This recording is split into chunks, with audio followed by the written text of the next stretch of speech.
Mes chers amis,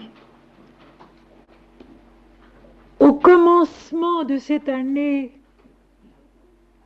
c'est avec une reconnaissance profonde qu'une fois de plus, nous sommes réunis ici, peut-être plus nombreux encore que les autres fois,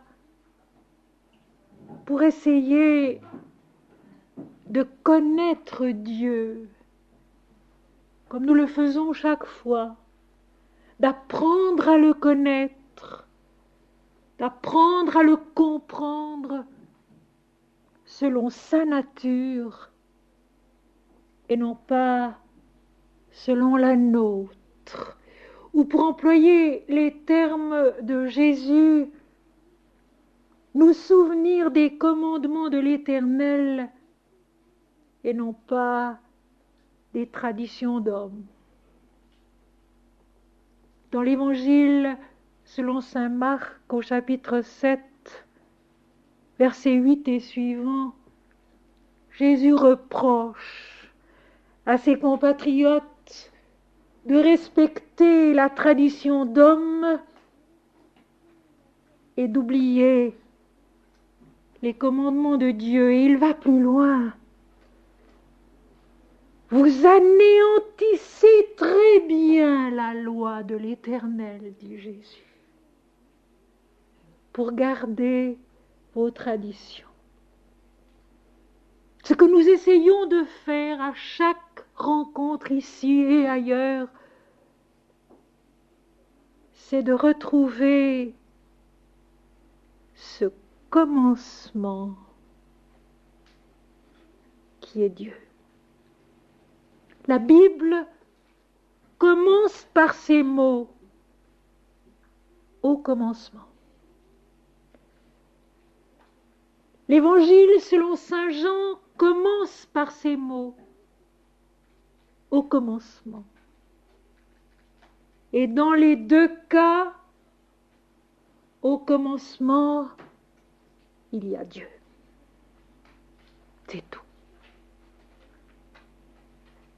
Au commencement de nous-mêmes, il y a Dieu. Au commencement de chaque étape, il y a Dieu. Et il s'agit d'en prendre conscience. C'est ce que nous allons essayer de faire aujourd'hui ensemble, puisque nous sommes au commencement d'une année. Au commencement d'une année qui pose beaucoup de problèmes, où les hommes d'un peu partout se posent quantité de questions, s'interrogent avec angoisse, avec souffrance. Et ce que nous allons essayer de recueillir aujourd'hui, une fois de plus, ce ne sont pas des mots, c'est l'esprit qu'il y a dans certains mots. C'est l'esprit qu'il y a dans certains êtres qui prononcent ces mots. C'est l'esprit qui est au commencement de nous-mêmes, toujours, et vers lequel il faut apprendre à monter. Ce petit verbe monter qui se trouve si fréquemment dans les pages de la Bible. Moïse monte sur le Sinaï. Jésus monte sur la colline. Jésus monte à Jérusalem. Nous avons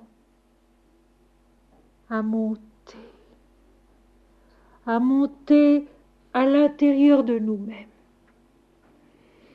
Et je voudrais vous lire pour commencer une page assez extraordinaire qui se trouve tout à la fin de l'énorme ouvrage de Sri Aurobindo, La vie divine. Sri Aurobindo s'est épanché profondément, totalement sur le problème du sort de l'humanité. Et voici comment il concluait son interrogation.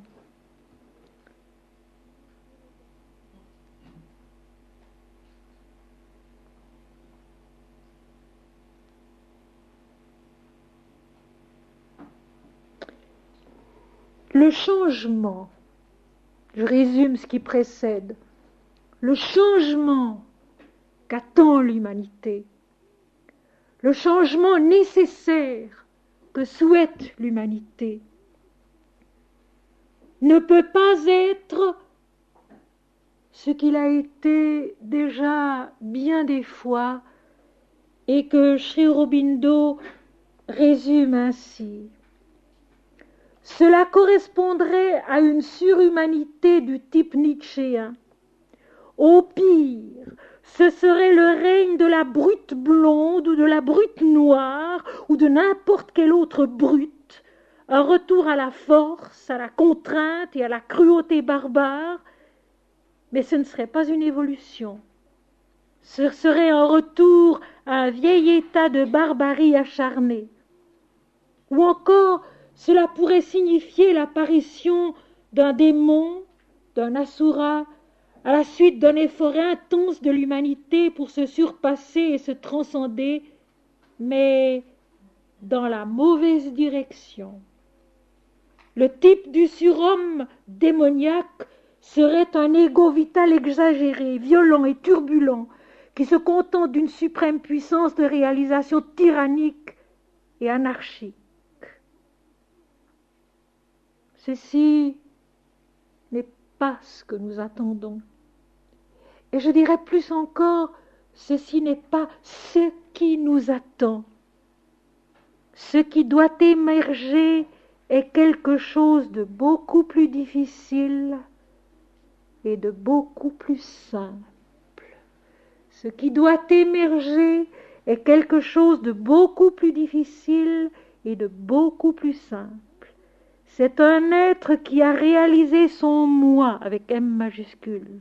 C'est une édification du moi spirituel et divin, une intensité et une impulsion de l'âme, la délivrance et la souveraineté de sa lumière, de sa puissance et de sa beauté, non pas une surhumanité égoïste exerçant une domination mentale et vitale sur la race humaine, mais la souveraineté de l'esprit sur ses propres instruments, sa possession de lui-même et sa possession de la vie dans le pouvoir de l'esprit, une nouvelle conscience où l'humanité trouvera elle-même son propre accomplissement par la révélation de la divinité qui, en elle, s'efforce de prendre naissance. Un être qui a réalisé son moi divin, une édification du moi spirituel, une intensité et une impulsion de l'âme. Sri Aurobindo, La vie divine, pages 1604 et 1605, donc tout près de sa conclusion. Et c'est à cela que nous devons travailler. C'est à cela que nous essayons de travailler depuis 10 ans, que nous nous rencontrons régulièrement et que nous essayons de comprendre les textes, non pas sous leur apparence extérieure, dogmatique, traditionnelle, mais d'en extraire le sens spirituel. Je vous ai apporté aujourd'hui un chapitre de l'Évangile selon saint Jean. Ces chapitres 5, 6, 7, 8 et suivants, où le disciple raconte les interventions du Maître dans les fêtes traditionnelles du peuple d'Israël. Jésus monte à Jérusalem pour une certaine fête et il s'y passe quelque chose.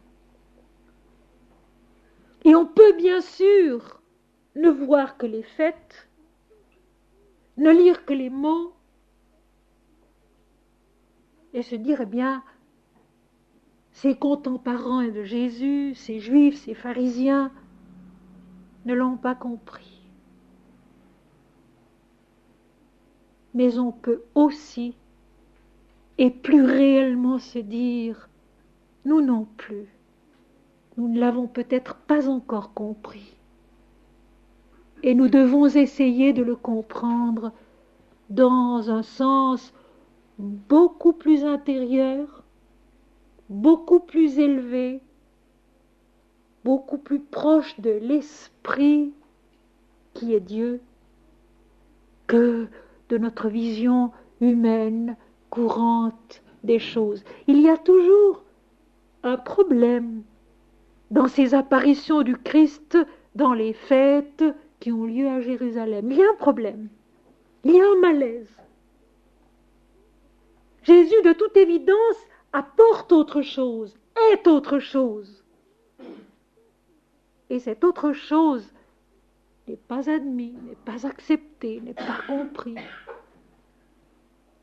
Cette autre chose, il nous le propose encore à travers ces textes qui sont loin d'être parfaits, puisqu'ils sont écrits dans des conditions que nous ignorons, transmis dans des conditions que nous connaissons mal, traduits avec des erreurs, copiés avec des erreurs. Il y a donc beaucoup de chances pour que ces textes ne soient pas parfaits. Mais merveilleusement, il y a quelque chose de parfait que nous pouvons toujours retrouver en eux si nous essayons de les vivre, si nous essayons de les devenir. Parce que la différence entre ces textes-là et un livre qu'on lit, c'est qu'un livre qu'on lit est une histoire qui est devant nous, avec laquelle nous sympathisons plus ou moins, qui nous intéresse plus ou moins, tandis que ces textes-là, pour qu'ils aient une valeur dans notre vie, il faut les devenir. C'est alors seulement qu'on les comprend. Quand d'une certaine manière, ces textes s'identifient à nous, que nous les devenons, et qu'alors nous savons, nous connaissons, et d'ailleurs Jésus le dit, ce qu'ils veulent exactement signifier. C'est ce travail-là qui est sur le chemin de cet homme spirituel que nous avons à devenir tous et chacun. Cet homme spirituel qui est le salut de l'humanité, qui est l'avenir du monde, qui est la délivrance et la résurrection qui nous attendent. L'autre jour, au cours de Lausanne, je disais, nous vivons dans le temps de la résurrection. Nous participons de cette renaissance de la conscience imparfaite, dualiste, à la toute conscience spirituelle qui est une et indivisible depuis le commencement et à jamais. Au commencement était Dieu. Au commencement était la parole, et la parole était avec Dieu, et la parole était Dieu. Et ce commencement est en nous tous, en chacun d'entre nous. Ce commencement est là, qui nous attend. Dans l'Évangile selon saint Thomas, récemment découvert, il y a cette question des disciples qui demandent à Jésus, « Maître, dis-nous quelle sera notre fin ?» Et qu'est-ce que Jésus leur répond? Il leur répond, si vous voulez connaître votre fin, connaissez d'abord le commencement. Parce que le commencement est égal à la fin.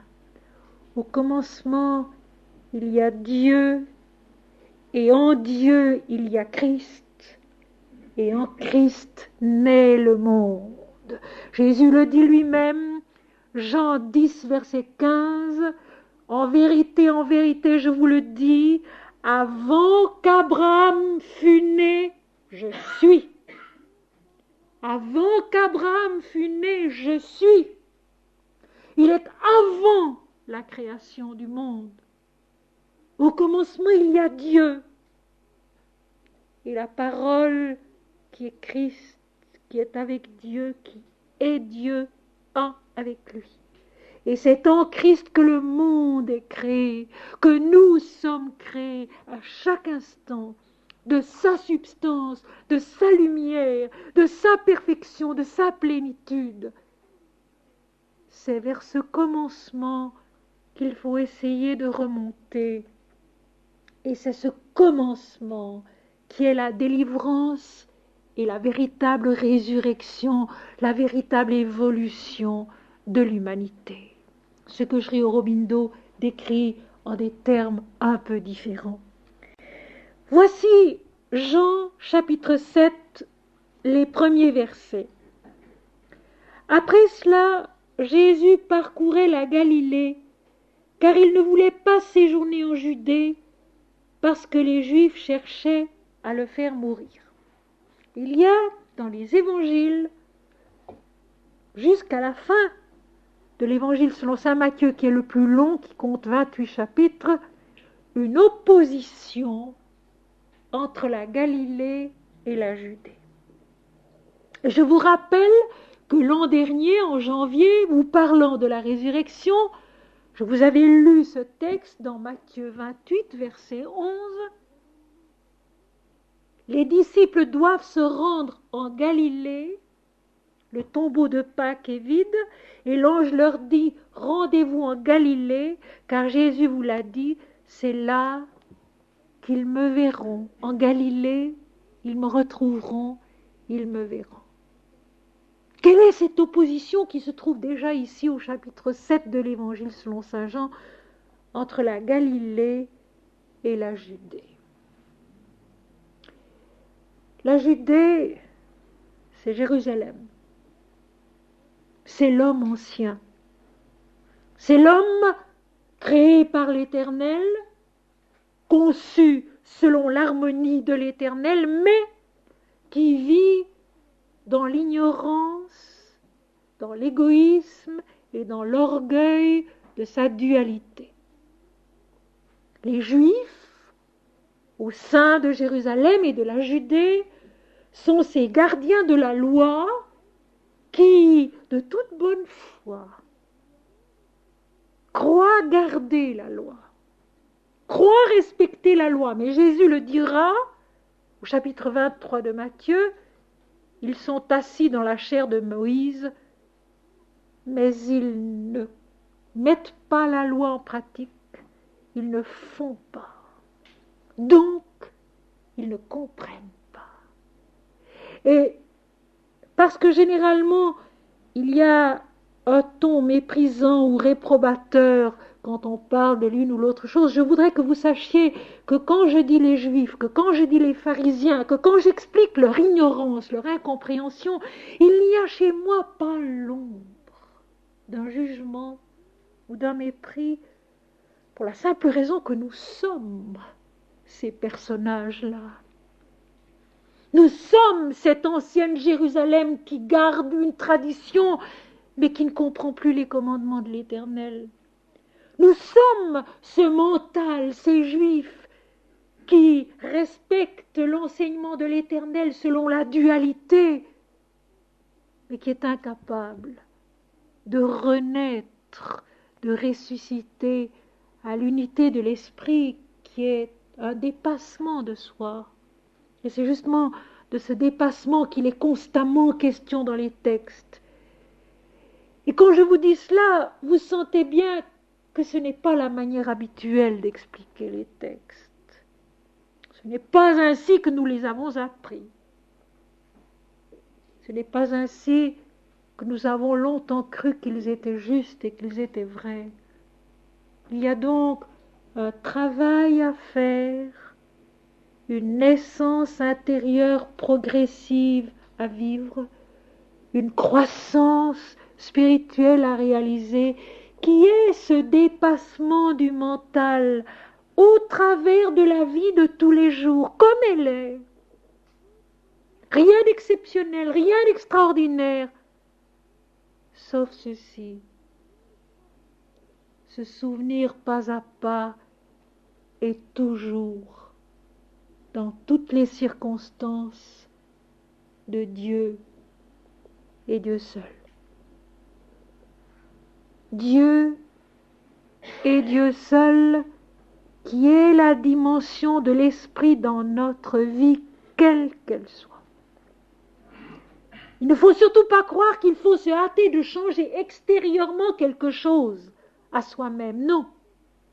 La vie telle qu'elle est nous enseigne tout ce dont nous avons besoin. À condition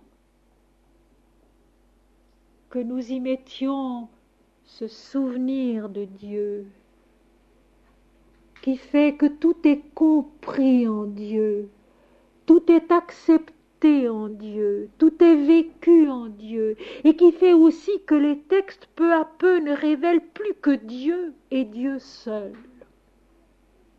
La Judée, Jérusalem, c'est l'homme tel que nous sommes, avec sa vision constamment relative et dualiste des choses, des êtres et des textes, et qui ne sort pas d'une grande quantité de perplexité, de doute et de souffrance. Et la Galilée que parcourt Jésus, c'est la terre plus modeste de l'obéissance, où le disciple verra Jésus après sa résurrection, où il connaîtra sa nature, où il découvrira ce qu'il est, et que nous allons tout à l'heure découvrir ensemble au travers du texte. À la fin de notre texte, les pharisiens prétendent que la Galilée, il ne sort point de prophète. De la Galilée, il ne sort point de prophète. L'orgueil, notre orgueil, du moi individuel, qui prétend savoir et qui méprise certaines terres, qui méprise au-dedans de soi certaines contrées, qui justement parcourt pour semer les semences de sa lumière. La Galilée, la terre de l'obéissance, de l'adoration, de la patience aussi, au-dedans de laquelle en nous, nous pouvons un jour rencontrer Jésus et le voir.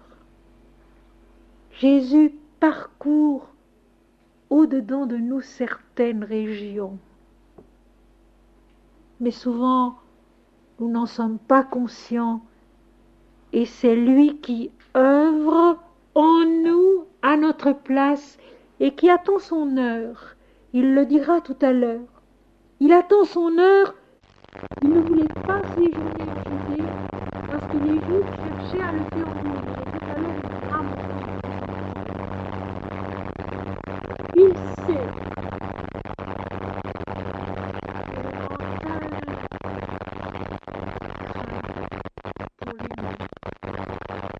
le mental sait très bien que quand l'esprit règne en nous, il n'a plus rien à dire. Il est vaincu, il est dépassé. Le moi individuel, la dualité et son orgueil et ses divisions et ses jugements sont dépassés. L'homme se tait et Dieu parle en lui. Dieu règne en lui. Dieu accomplit en lui. Mais ce mental, longtemps, cherche à faire taire la voix de l'esprit qui, de temps en temps, essaye de s'imposer. Parce qu'il tient à sa prépondérance. Il y a un poème de Rabindranath Tagore qui exprime cela tellement bien. Le voici. Mon propre nom est une prison où celui que j'enferme pleure. Sans cesse, je m'emploie à en élever tout autour de moi la paroi, et tandis que de jour en jour cette paroi grandit vers le ciel, dans l'obscurité de son ombre, je perds de vue mon être véritable. Je m'enorgueillis de cette haute paroi. Par crainte du moindre trou, je la replâtre avec de la poudre et du sable. Et pour tout le soin que je prends du nom, je perds de vue mon être véritable, qui n'a pas de forme, pas de nom, qui est lumière, qui est esprit, qui est Dieu, qui est l'infini. Car nous sommes nés de Dieu en Christ, qui est tout. C'est tout simple. Ce qui nous attend, comme le dit Sri Aurobindo, est beaucoup plus simple, mais aussi beaucoup plus difficile.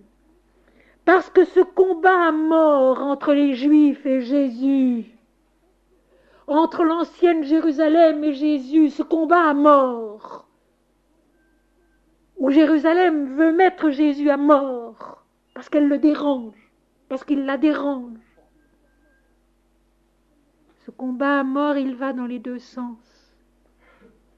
C'est ou bien la voix de l'esprit qui se tait en nous, ou bien c'est elle qui triomphe de notre moi individuel, qui lui se tait, mais est bien heureux de se taire, libéré de se taire, et de comprendre enfin selon l'esprit. Or, la fête des Juifs, la fête des tabernacles était proche. Qu'est-ce que la fête des tabernacles?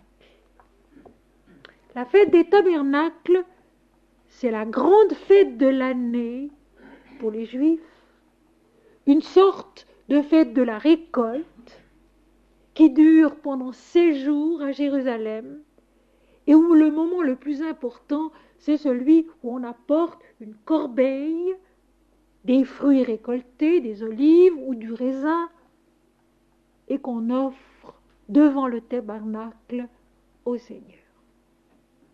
C'est donc la fête de l'offrande. Et l'homme a à comprendre que toute sa vie doit être offerte au Seigneur. Que ce n'est pas seulement à un certain moment donné, dans la joie, dans l'exubérance de la vie et de la récolte, qu'il faut offrir un panier de raisins ou d'olives au Seigneur, mais que, pas à pas, jour après jour, il y a à faire l'offrande de sa vie. Et ceci, ça se trouve dans l'Ancien Testament. Quand Jérusalem est bâtie, quand le temple est bâti par Salomon, et que l'Éternel donne l'ordre d'offrir matin et soir un agneau sans défaut âgé d'1 an devant le tabernacle, c'est l'offrande perpétuelle de chaque jour et de tout ce que nous sommes. Et cette offrande, mes amis, c'est un suprême allègement. Nous sommes si lourds de nous-mêmes. Nous sommes si lourds de chaque journée. Nous sommes si lourds de toutes nos difficultés. L'offrande, matin et soir, c'est de dire au Seigneur, voici ma journée, je te la donne. Je te la donne. Voici ma nuit, je te la donne. C'est toi qui vas les vivre, c'est toi qui en feras un pas. Dans la résurrection à l'infini, à la toute lumière de l'Esprit, parce que, mes amis, notre destin, c'est de connaître la lumière divine qui nous habite et dont nous sommes faits. Nous sommes faits de la lumière, les hommes de science à notre époque nous l'ont dit, nous le savons. L'origine de la vie, c'est la lumière et l'eau, et notre corps lui-même est fait de la lumière. Tout est fait de la lumière. Nous avons à connaître ce que nous sommes, qui est la lumière, qui est Dieu, ce commencement. Au commencement, il y a Dieu, et ce commencement est en nous. Il nous attend du plus profond et du sommet de nous-mêmes. La fête des tabernacles à Jérusalem, c'est la fête de la vie tout entière, à chaque pas et toujours. Jésus parcourt la Galilée, le pays de la recherche, le pays de l'obéissance, le pays disposé à voir Jésus un jour. Et ce pays est en nous, comme la Judée, comme Jérusalem. Et les frères de Jésus qui ne croient cependant pas en lui, mais qui l'aiment en tant que frère, lui déconseillent de monter à Jérusalem. Parce qu'en effet, à Jérusalem, la haine monte. Et Jésus sait qu'on veut le mettre à mort. Mais il leur dit, mon temps n'est pas encore venu. Il laisse monter ses frères à Jérusalem et lui, il reste en Galilée. Cependant, lorsque ses frères furent montés à la fête, il y monta aussi lui-même, non publiquement, mais comme en secret. Voilà de ces textes qui, si on les intériorise, si on les approfondit, si on les regarde au-dedans de soi et non pas comme quelque chose d'extérieur qui s'est passé une fois, a beaucoup à nous apprendre. Jésus laisse ses frères aller à Jérusalem. Il laisse la vie se vivre. Il laisse le temps s'écouler. Il laisse l'exubérance de la fête des tabernacles se créer dans la ville. Et puis malgré tout, malgré les avertissements, malgré que lui-même il sache que son heure n'est pas encore venue, il se rend tout de même à Jérusalem, il monte à Jérusalem, non publiquement, mais comme en secret. Est-ce que ce n'est pas ainsi que les choses se passent en nous? Nous allons dans la vie. Nous allons vers la vie. Et Jésus monte avec nous. Jésus est avec nous, non pas publiquement, non pas ouvertement, mais comme en secret. Ce travail qui se fait en nous et que nous ne connaissons pas. Cette réponse à notre prière qui n'est pas celle que nous attendons, mais qui vient d'en haut et qui nous apporte une révélation infiniment plus importante, infiniment plus juste, plus vraie, plus vivante que ce que nous attendions. Non publiquement, mais comme en secret. Jésus est ce secret de notre vie intérieure qui lentement monte vers l'offrande, vers la fête de l'offrande, mais qui ne peut pas encore, qui ne sait pas encore s'imposer publiquement. Et dans une certaine mesure qui ne le doit pas. La vie spirituelle n'est pas publiquement. Quand elle est vraie, elle est comme en secret. Elle grandit avec ce que nous sommes. Elle grandit avec notre authentique piété. Car, comme en toute chose, il y a toutes sortes d'aspects de notre piété. Il y a la piété que nous allons trouver tout à l'heure, qui est au fond une sorte de crainte, une sorte de peur de mal faire et d'être puni. Il y a la piété qui quémande, qui demande. Et puis, il y a la vraie piété qui est le chant de Dieu en nous. Et cette vraie piété qui est le chant de Dieu en nous, c'est Jésus, c'est le Christ, c'est Dieu en nous, c'est ce commencement qui ne se laisse pas renier, qui ne se laisse pas effacer, vers lequel nous devons renaître, cette résurrection dans laquelle nous marchons avec Christ. Mon Seigneur et mon Dieu,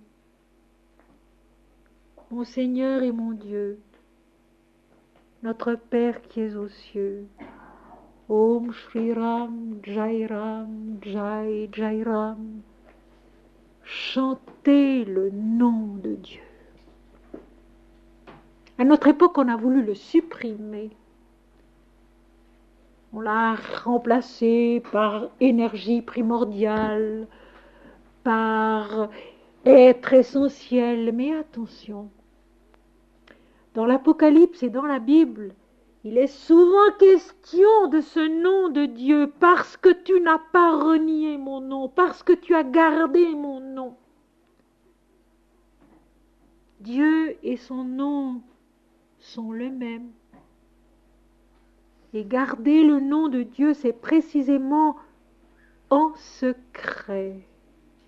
Monter vers la fête des tabernacles en s'offrant soi-même totalement à la sainteté de l'Esprit, à la plénitude de l'Éternel, à la beauté radieuse de l'infini. C'est une piété qui est profondément désintéressée, qui n'a pas pour but notre petit moi, notre petite personne sur la terre, mais qui a pour seul objet aimer et connaître Dieu l'Éternel. Seigneur, apprends-moi à te connaître, apprends-moi à t'aimer. C'est cela, cette piété secrète que Jésus est en nous. Parce que notre vraie piété, c'est Dieu en nous, ce n'est pas nous-mêmes. Et Jésus qui monte à la fête, qui monte vers l'offrande, qui monte vers l'adoration, c'est en nous-mêmes la vraie piété qui, en secret, fait son travail. Parce qu'il s'agit d'un travail lent et long, dont il faut peu à peu reconnaître la vérité, la lumière et les bienfaits. Mes amis, une fois de plus, dans ma propre vie, je fais l'expérience de la puissance du chant de Dieu en soi. Quand on le fait vraiment avec assiduité, toutes les fois qu'on en a le temps et la possibilité, si bien que pour finir, le chant de Dieu se fait presque de lui-même, tout en agissant par ailleurs. La vie fait surgir des difficultés longues, lourdes, longues, qu'il est difficile de surmonter.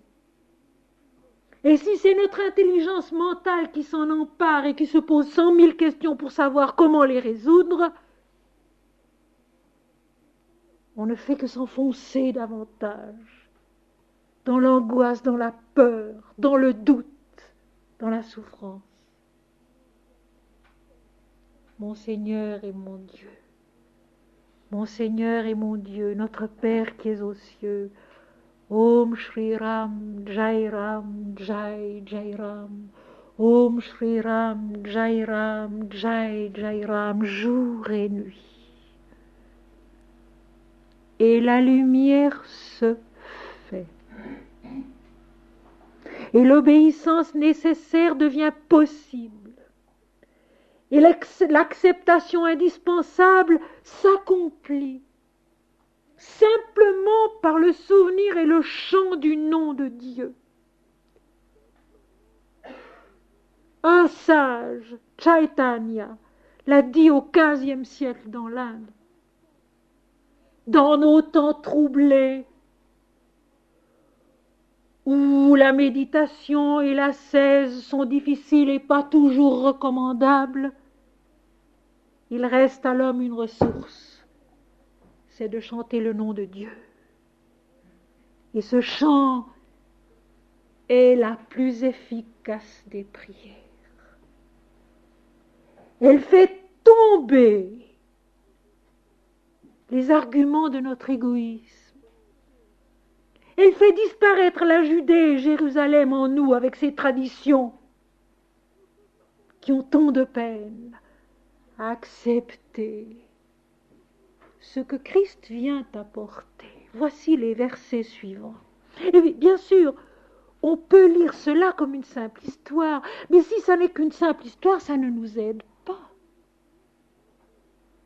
Si cela devient vie de notre vie, pensée de notre pensée, croissance de notre croissance, à ce moment-là, c'est une parole de vie, c'est un chant de l'esprit qui nous permet de nous épanouir dans l'esprit. Les Juifs le cherchaient pendant la fête et disaient: où est-il? Il y avait dans la foule grande rumeur à son sujet. Les uns disaient: c'est un homme de bien. D'autres disaient: non, il égare la multitude. Personne, toutefois, ne parlait librement de lui par crainte des Juifs. Et je vais d'abord expliquer cette dernière phrase. Est-ce qu'au-dedans de nous-mêmes, nous osons parler librement de Dieu selon l'Esprit? Non. Nous aussi, nous avons peur. Nous aussi, nous sommes tellement sous l'influence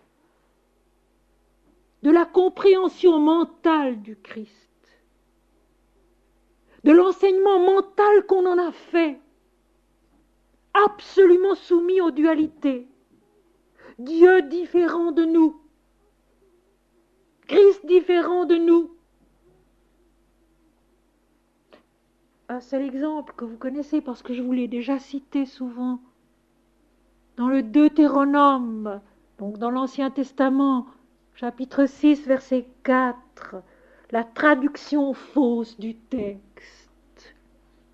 Écoute Israël, l'Éternel est notre Dieu, l'Éternel est le seul Éternel. Or, le texte hébreu, retraduit sans aucun doute possible, donne ceci: écoute Israël, l'Éternel est notre Dieu, l'Éternel est un. Donc pas le sens exclusif de l'Éternel est le seul Éternel. Mais l'Éternel est un, donc il est tout. Christ est un, donc il est tout. Et il n'est pas supérieur ou inférieur ou différent, il est tout. Mais il faut le vivre. Mais il faut monter vers cela. Mais il faut naître à cette compréhension qui ne nous est pas facile. Alors le meilleur moyen, c'est de chanter son nom sans rien y ajouter. Il vaut mieux chanter le nom de Jésus-Christ que d'avoir de belles pensées. C'est un saint qui l'a dit et c'est combien vrai. Personne n'osait parler ouvertement de Jésus par crainte des Juifs.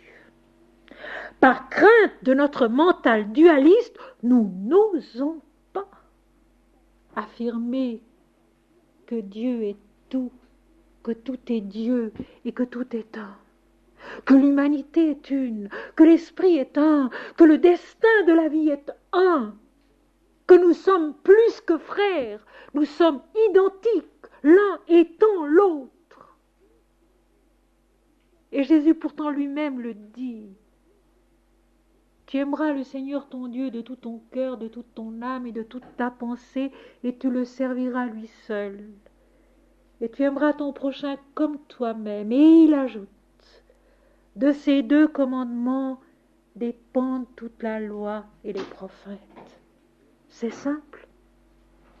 De ces deux commandements dépendent toute la loi et les prophètes. De cet amour, de ce service, de cette pensée de Dieu seul, de ce souvenir constant de Dieu seul, qui entraîne en nous un amour pour tous les autres, un amour tel que nous nous sentons être les autres, identiques à eux.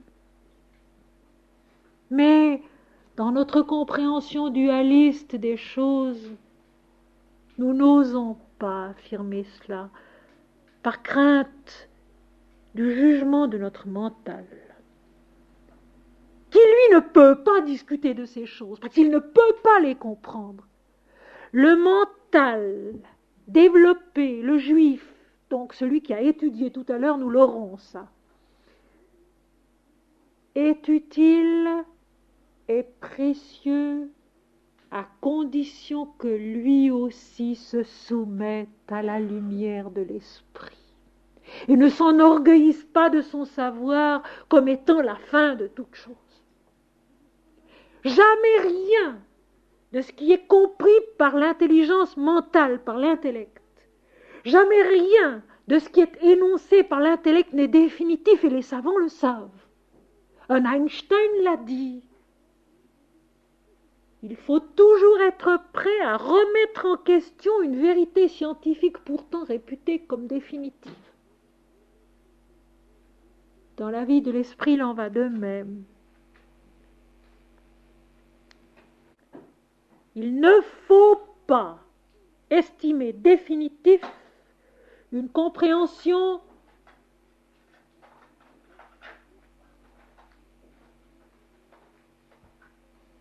qui n'a pas été éprouvée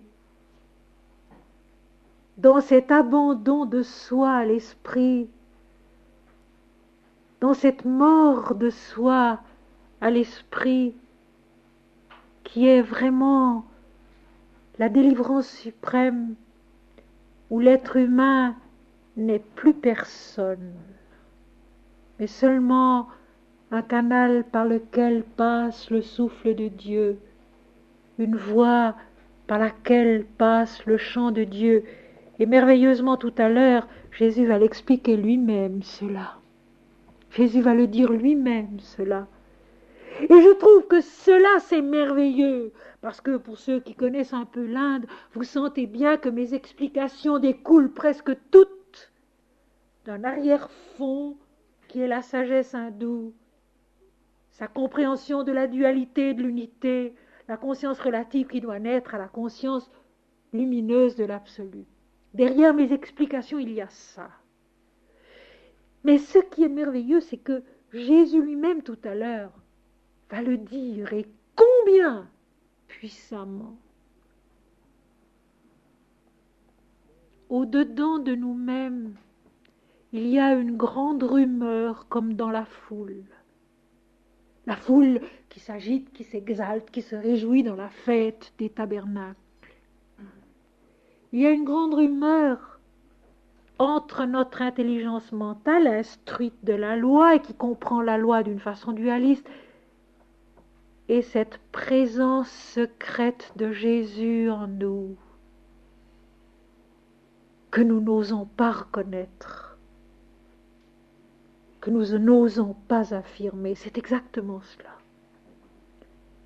Cette présence secrète de Jésus en nous, dont nous ne sommes pas sûrs, que nous ne pouvons pas encore affirmer, dont nous n'osons pas parler ouvertement, mais qui est là. Et les Juifs qui cherchent Jésus dans la foule en disant « Où est-il ?» c'est notre mental qui cherche au-dedans de nous-mêmes où est vraiment Dieu, où est vraiment sa volonté, où est vraiment sa présence. Et nous ne le savons pas non plus. Nous disons « Où est-il ?» Nous cherchons. Et vous vous en rappelez, ceux qui étaient au cours jeudi de la semaine dernière, dans l'Évangile selon saint Thomas, aux paroles 2e, Jésus dit, celui qui cherche doit continuer à chercher jusqu'à ce qu'il trouve. Et quand il trouvera, il sera stupéfié.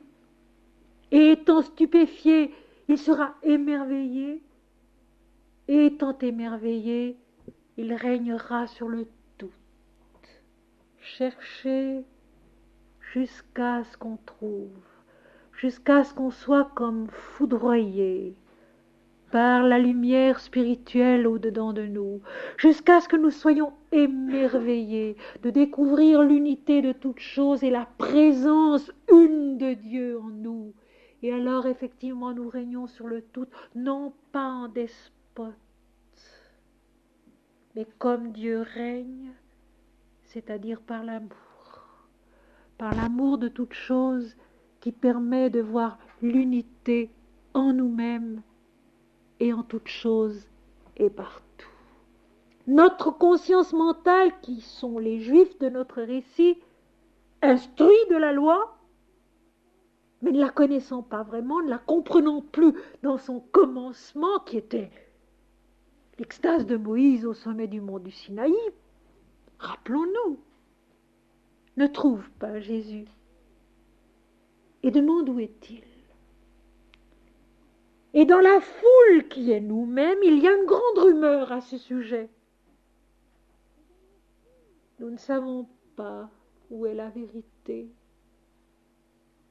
Mon Seigneur est mon Dieu. Mon Seigneur est mon Dieu. Mon Seigneur est mon Dieu. Chantez le nom de Dieu. Gardez son nom. Et l'intelligence spirituelle vient. Et la compréhension vient. Tout à l'heure, Jésus le dira lui-même. Et voici maintenant la discussion, vaine apparemment, mais nécessaire semble-t-il, entre les rumeurs de la foule qui disent « c'est un homme de bien ». Qu'est-ce que c'est qu'un homme de bien ? Bien, je crois que la meilleure définition que nous puissions donner se trouve précisément dans ce 17e hymne à Agni, donc hymne védique que nous avons étudié au cours de l'automne à Lausanne, à la strophe 2, et où le Dieu dit à l'homme « Toi qui as gagné l'aspect multiple de ta nature. » L'homme de bien, c'est celui qui voit large, qui voit grand, et non pas selon l'étroitesse de traditions très rigides. L'homme de bien, c'est celui qui a confiance dans cette croissance intérieure, dans cette résurrection intérieure, dans cette possibilité que nous avons de grandir comme le Christ en stature, en sagesse et en grâce devant Dieu et devant les hommes. L'homme de bien, c'est celui qui croit en la divinité de toute créature. Ramakrishna, qui à la fin de son existence disait « C'est depuis que je vois Dieu en tout homme que je connais Dieu, pas avant. » L'homme de bien, c'est celui qui a confiance en Dieu et dans sa création et qui croit en la possibilité de grandir, en la possibilité de renaître à ce commencement qui est Dieu en nous. Et les autres disent non, il égare la multitude. Certes, Jésus dérange. Certes, Jésus trouble ce qui avait été bien établi, bien réglé, bien classé, une fois pour toutes. Je sais qu'en théologie, il y a une branche qui s'appelle la systématique, qui est très importante. Mais mes amis, Dieu ne se laisse pas mettre dans des systèmes. La vie ne se laisse pas mettre dans des systèmes. Et quand on oblige la vie à entrer dans des systèmes, on aboutit à des catastrophes. On le voit assez. Ça marche jusqu'au moment où il y a révolte de la vie elle-même, d'une façon ou d'une autre. Alors mon vœu profond, c'est que le travail que nous essayons de faire ensemble aboutisse à une telle révolte, mais une révolte sans violence. Une révolte de la lumière, une révolte de la vie, une révolte de la vérité, une révolte de cet être conscient de soi avec un S majuscule, de cet être dont parle Sri Aurobindo, qui tout simplement se souvient qu'il est né de Dieu, qu'il est fait de la lumière et que Christ est lui-même.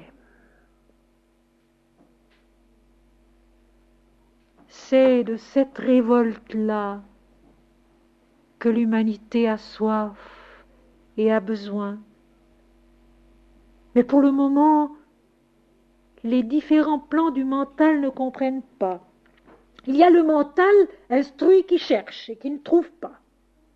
Cette présence de Jésus qui est pourtant là dans la foule, dans le cœur de notre être, de sa joie, de son agitation au moment de la fête. Il y a ce pressentiment de la conscience supérieure et de l'âme qui dit c'est un homme de bien, il faut le suivre, il faut essayer de le comprendre. Et puis il y a le mental vital passionné qui n'a pas envie de changer ses habitudes et qui dit non, il égare la multitude. Il nous dérange, il nous oblige à changer. Nous voulons toujours que les circonstances autour de nous changent. Et sur ces circonstances, nous ne pouvons rien ou pas grand-chose. Le seul endroit où nous pouvons quelque chose, c'est en nous-mêmes. Là, nous pouvons changer. Là, nous pouvons nous atteler à Dieu, chanter son nom et avoir soif de changer par lui, de changer en lui, de grandir avec lui au-dedans de nous. Oui, ça nous le pouvons, mais c'est la seule chose que nous puissions. Nous ne pouvons pas grand-chose sur les autres et encore moins sur les circonstances, mais nous pouvons changer nous-mêmes et savoir que de changer nous-mêmes, c'est le commencement d'un changement autour de nous. Mais nous devons d'abord commencer par changer nous-mêmes. Les Juifs, la foule, ceux qui disent que Jésus est un homme de bien, ceux qui disent non, il égare la multitude, sont des degrés différents de notre propre mental. et notre être profond qui n'ose pas affirmer ce qu'il pressent, ce qu'il souhaite, par peur de cette omnipotence de l'intelligence dualiste sur notre conscience humaine pour le moment. Mais ceci peut changer, ceci doit changer. Jésus nous en montre le chemin et il en est le chemin en nous. Voici maintenant la suite qui est assez extraordinaire.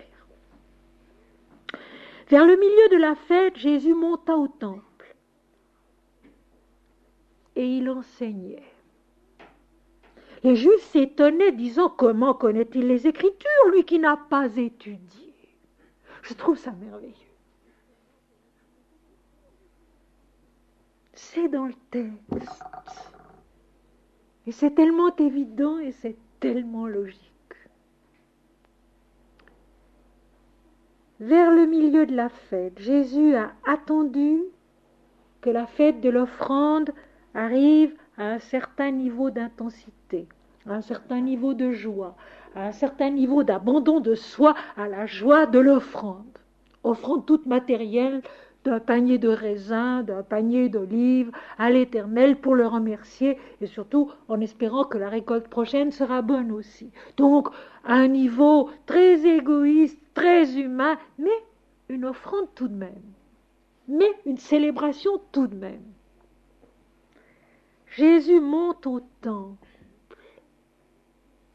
Jésus monte en nous vers ce qui est capable de comprendre l'adoration et l'offrande, de ce qui est capable d'essayer de grandir dans une vision intérieure plus juste et plus unifiée de la vie de Dieu et de notre comportement vis-à-vis de la vie et de Dieu.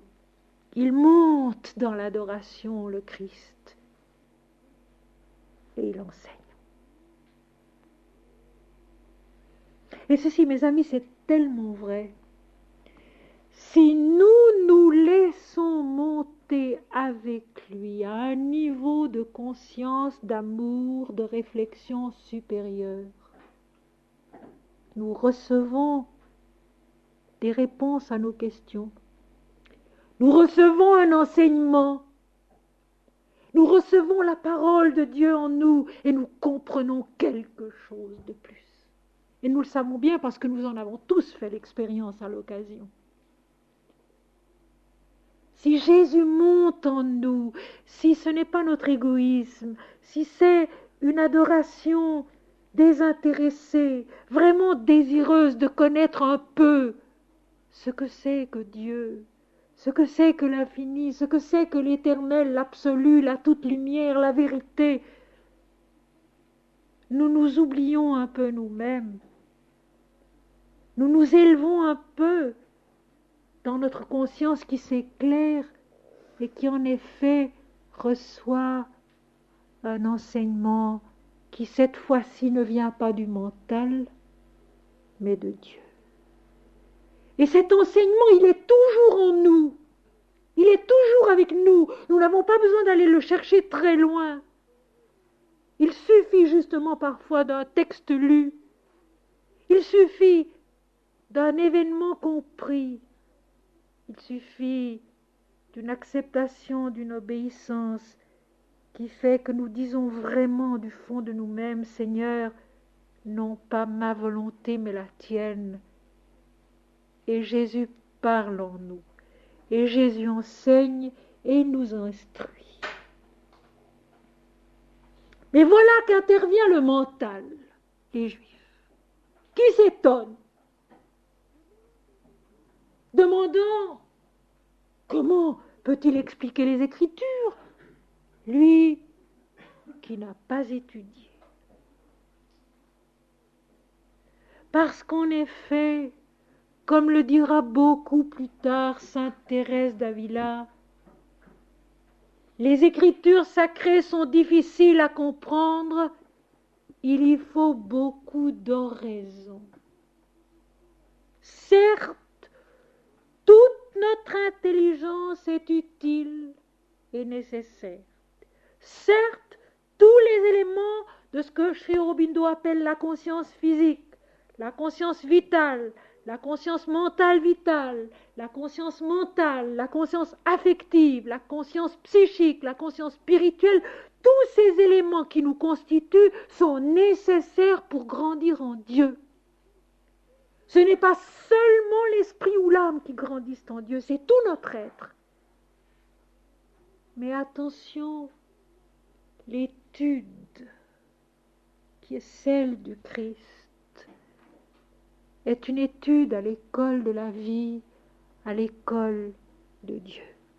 C'est précisément cette prière renouvelée, cette concentration renouvelée sur Dieu seul, cette méditation intérieure qui devient toute la vie et qui fait que peu à peu, dans toute la vie, on ne voit plus que Dieu seul. Tous les mystiques le disent. Un Saint Jean de la Croix l'explique ainsi: quand l'âme revient de son union avec le Seigneur et qu'elle retrouve la terre, elle n'y voit plus que Dieu seul. C'est cela. Or Jésus est cela, éternellement, en nous et dans la vie. Il est ce souvenir de Dieu seul, il est cette conscience de Dieu seul et il la donne parce que dans les Écritures, c'est de Dieu qu'il est question, ce n'est pas de l'homme.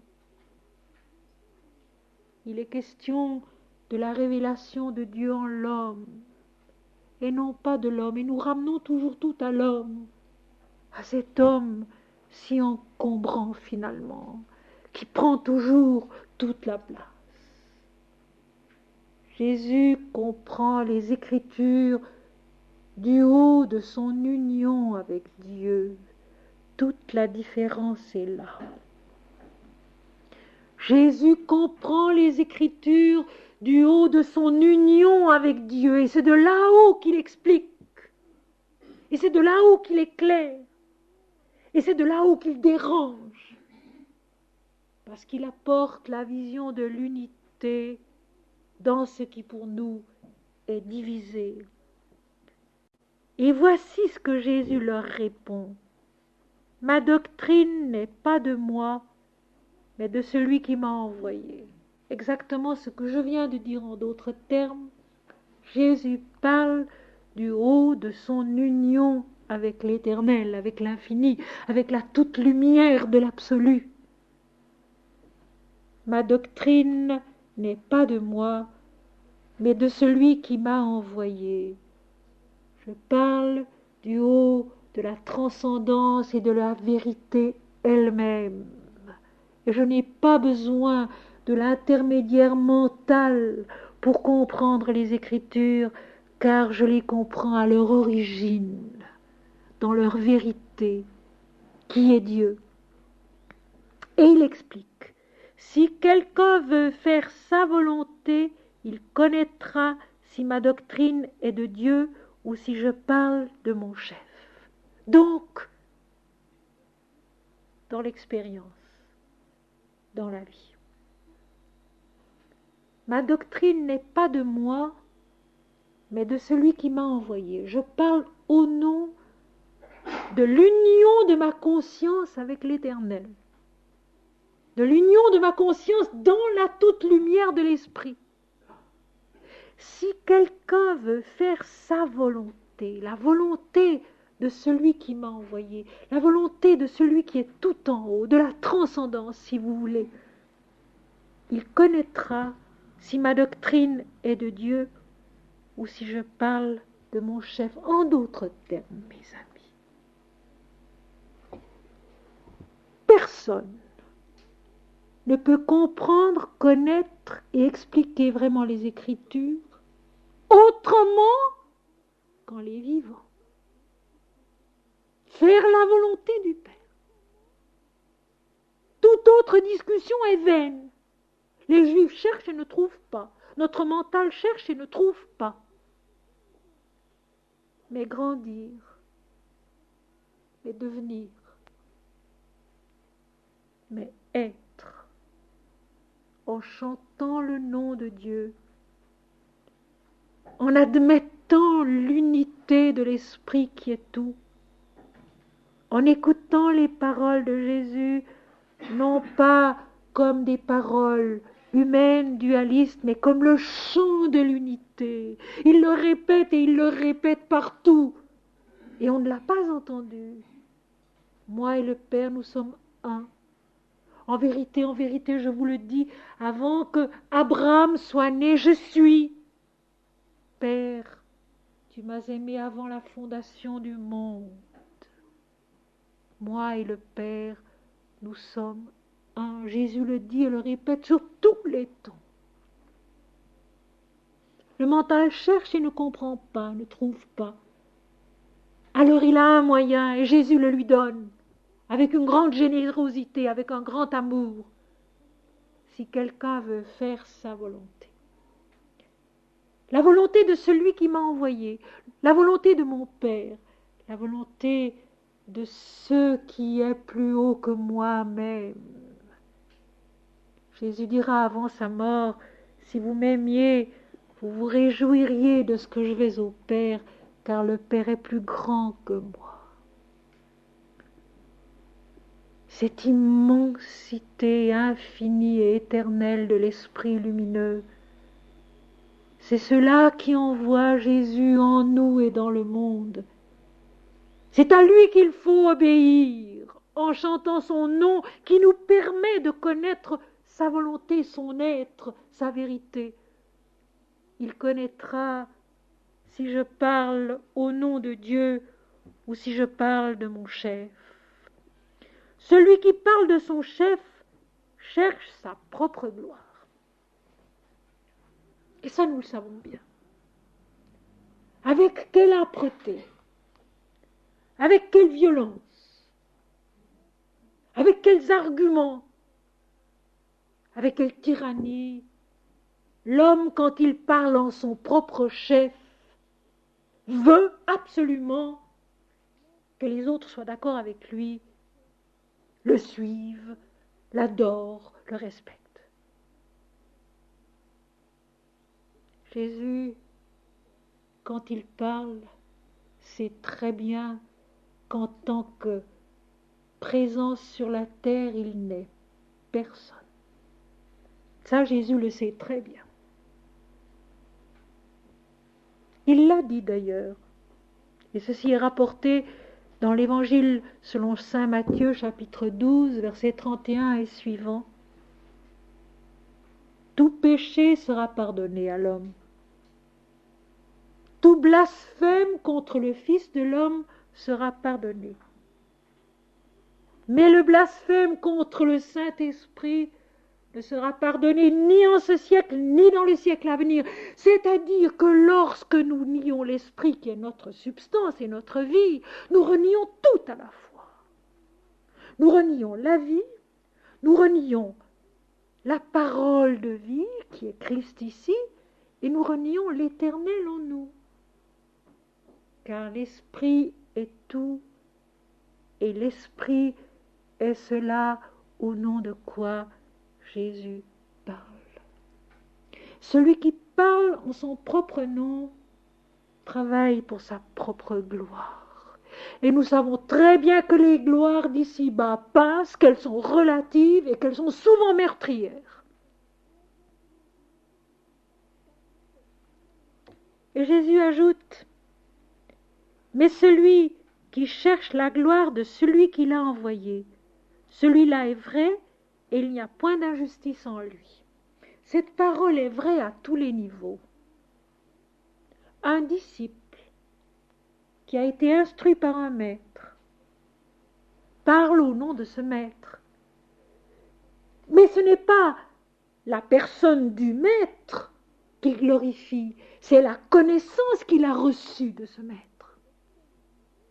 C'est l'impersonnelle connaissance qui appartient à tous, qui est en tous, pour tous, et que ce maître lui a transmise dans une certaine mesure. Le disciple peut dépasser le maître.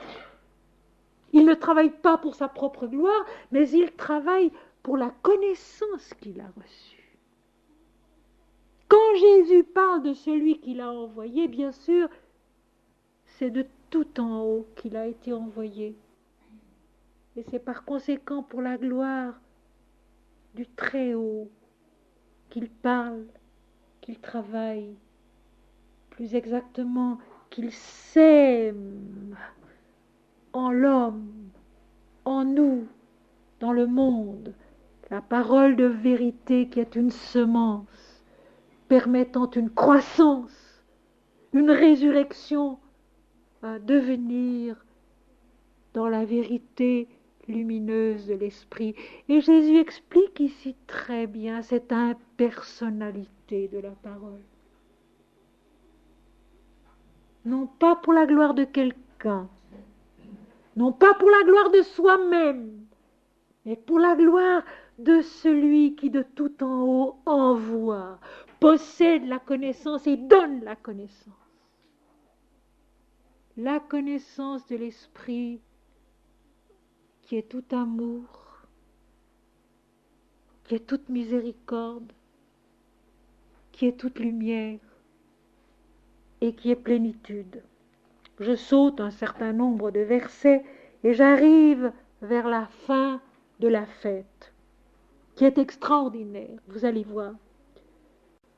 Le dernier jour, le grand jour de la fête, Jésus, se tenant debout, s'écria, « Si quelqu'un a soif, qu'il vienne à moi et qu'il boive. » Il y a une espèce de paroxysme, il y a une espèce de montée au cours de la fête.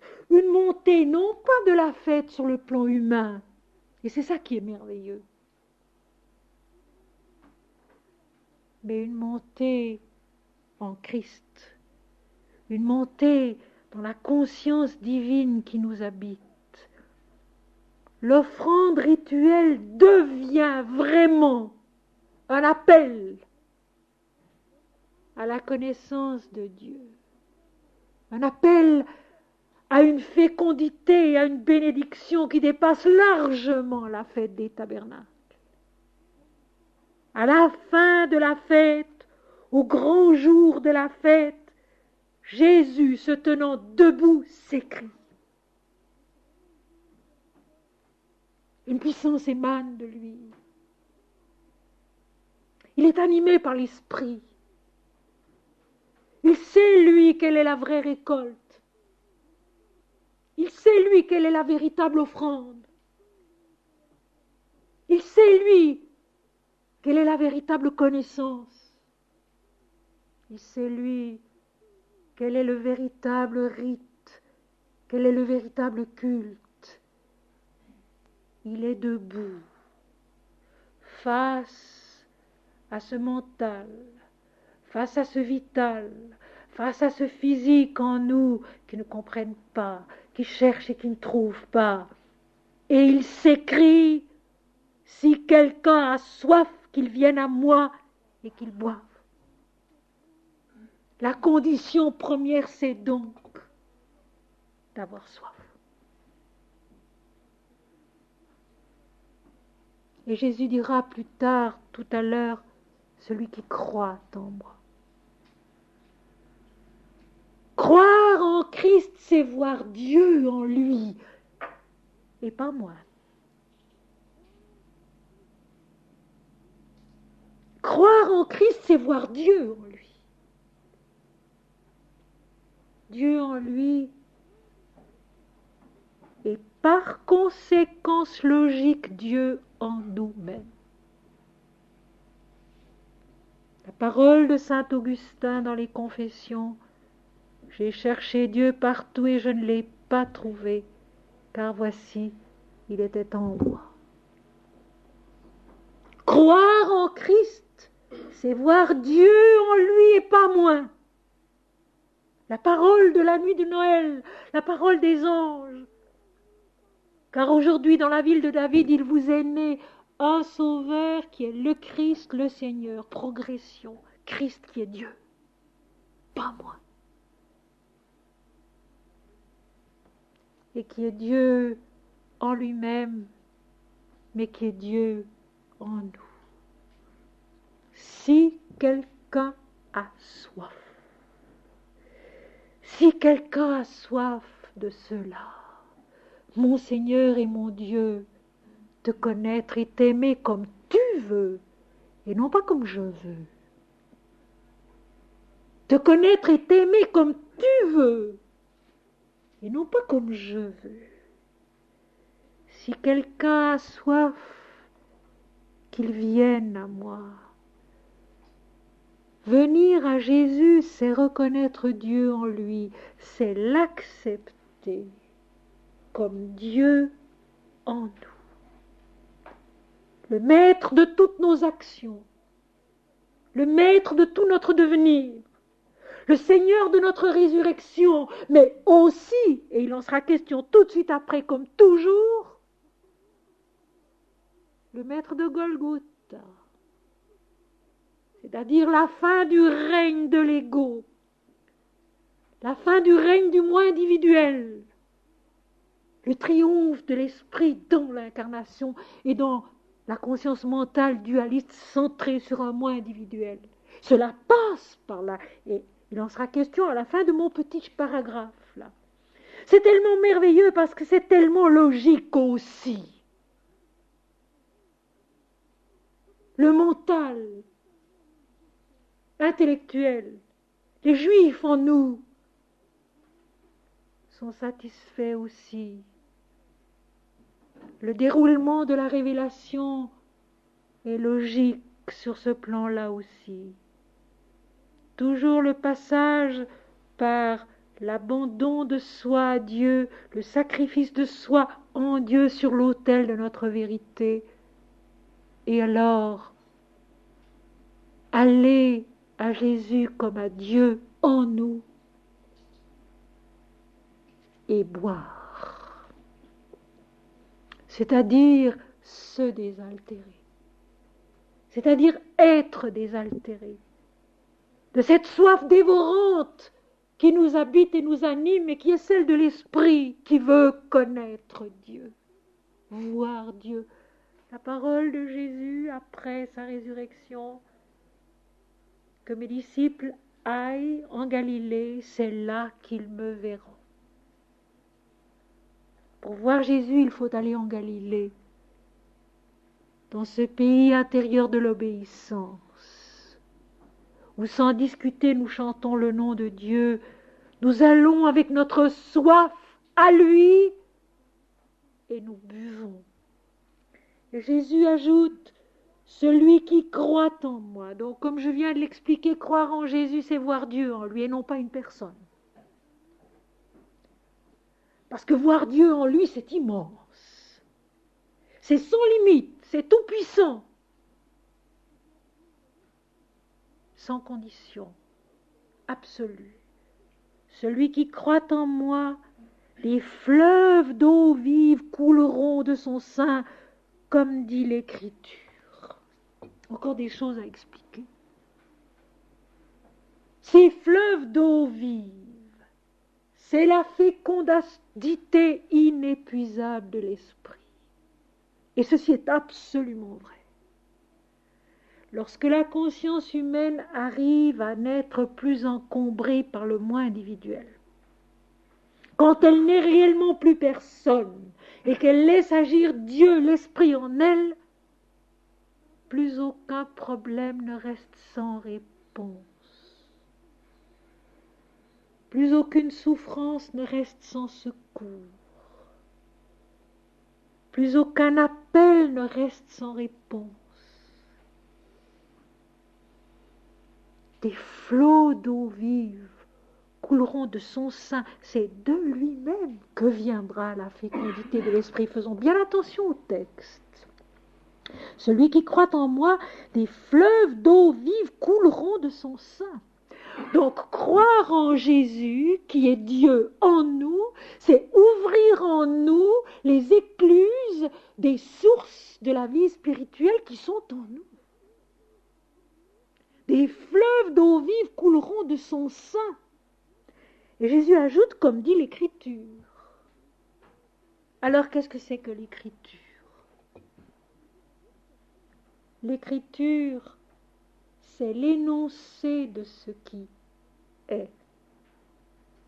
L'Écriture, c'est l'énoncé de la vérité. C'est l'énoncé de ce qui est. Non pas l'annonce prophétique d'événements qui viendront, mais l'énoncé immuable, infini, éternel et lumineux de ce qui est. Ces écritures qui, selon la parole si juste des hindous, ont à être vérifiées en chacun de nous. Chaque prophète, chaque sage, chaque saint ne fait que vérifier ce qui est, ce qui a été chanté dans les Écritures, d'abord oralement et puis par écrit. Mais ces Écritures ne sont pas un travail intellectuel qui a fixé d'avance comment les choses se passeraient. Ces Écritures chantent la vie comme elle est, du haut de Dieu, par l'intermédiaire des consciences qui, étant mortes à leur individualité, ont pu, comme Moïse, au sommet du mont Sinaï, recueillir la parole écrite du doigt de Dieu de l'un et l'autre côté des tables de la loi. Les Écritures sont la parole de vérité de la vie, que vérifient à chaque âge les prophètes, les saints, les sages. Et pour les comprendre, il faut croire en Jésus qui est Dieu en nous et boire à cette source d'eau vive qui coule, à cette fécondité de l'esprit qui coule de nous-mêmes quand nous allons à Jésus. Et ceci, il faut bien le comprendre. Quand on va en Christ, on y va au fond de soi. On le reconnaît en soi. Et la fécondité de l'esprit jaillit de nous-mêmes et non plus de l'extérieur. Est-ce à dire, une fois de plus, que les Écritures doivent être comprises de l'intérieur et non pas de l'extérieur? Mais attention, il dit cela, ajoute Jean, l'apôtre, qui écrit, il dit cela de l'esprit, donc la fécondité de l'esprit qui devient un fleuve intarissable en nous, que devaient recevoir ceux qui croiraient en lui, c'est-à-dire ceux qui verraient Dieu en lui, car l'esprit n'était pas encore, parce que Jésus n'avait pas encore été glorifié. Or, Jésus est glorifié au moment de Vendredi Saint. Donc, cette descente de l'esprit passe par la mort de l'apparence. Le triomphe de l'esprit dans l'incarnation. Jésus qui aborde Golgotha en maître, je l'ai dit et expliqué.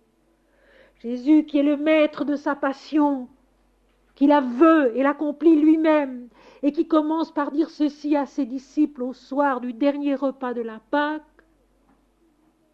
Maintenant, le Seigneur va glorifier le Fils comme le Fils a glorifié le Père. Le Fils glorifié, c'est Jésus-Christ crucifié.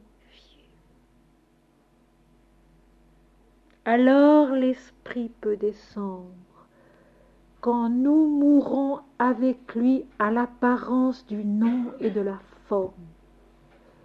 Quand nous pouvons donc ressusciter avec lui à la toute-puissance féconde et intarissable de l'Esprit. Et après cela, les pharisiens reprochent aux huissiers « Pourquoi ne l'avez-vous pas arrêté ?» Les huissiers répondirent « Jamais homme n'a parlé comme cet homme. Jamais homme n'a parlé comme cet homme. » Effectivement. Jamais homme n'a parlé du haut de celui qui l'envoie, c'est-à-dire en union avec l'absolu, en union avec l'infini, en union avec l'esprit qui est tout. Le mental ordinaire et sans trop d'orgueil reconnaît l'authenticité des paroles de Jésus. Le mental intellectuel a beaucoup plus de peine, car les pharisiens répondent « De la Galilée, il ne sort point de prophète. Pour eux, ça n'est pas possible. Parce que selon leur tradition, selon leur notion, selon leur concept, Dieu doit venir d'une certaine manière conforme à ce qu'attend leur mental. Or, Dieu est l'inconnu. Dieu est l'inattendu. Cela en quoi il faut croire pour que s'ouvrent en nous les sources bienheureuses de l'esprit. Voilà un texte parmi combien d'autres qui pourrait n'être qu'une histoire passée et qui devient singulièrement actuelle, utile à nous maintenant. Comme le disait la dernière strophe de l'hymne védique cité déjà, maintenant et pour nous. Maintenant et pour nous. Ce texte a un enseignement à donner. Un enseignement qui vient de Dieu. A une force à donner. Une force vive qui peut jaillir en nous, se réveiller et couler abondamment. Et le chemin qui conduit à cela, c'est de chanter Dieu en aimant Dieu pour lui-même et non pas pour nous, non pas pour notre petite personne individuelle ici-bas, Dieu pour Dieu. Mon Seigneur et mon Dieu, apprends-moi à te connaître, apprends-moi à t'aimer. Voici notre texte d'aujourd'hui. Je veux terminer en vous lisant un autre poème de Rabindranath Tagore qui le résume au fond très bien. C'est toi que je veux, toi seul, que mon cœur le répète sans cesse. Tous les désirs qui me distraient jour et nuit sont faux et vides jusqu'au cœur. Comme la nuit garde cachée dans son ombre l'exigence de la lumière. Ainsi de même, dans le fond de mon inconscience retentit le cri « C'est toi que je veux, toi seul ». Comme la tempête encore aspire à sa fin dans la paix, lorsqu'elle bondit contre la paix de toute sa force, ainsi de même, ma rébellion bondit contre ton amour et s'écrie « C'est toi que je veux, toi seul ». Que mon cœur le répète sans cesse. Tous les désirs qui me distraient jour et nuit sont faux et vides jusqu'au cœur. Comme la nuit garde cachée dans son ombre l'exigence de la lumière. Ainsi de même, dans le fond de mon inconscience, retentit le cri. C'est toi que je veux, toi seul. Jésus, étant debout, s'écria « Si quelqu'un a soif, qu'il vienne à moi et qu'il boive. »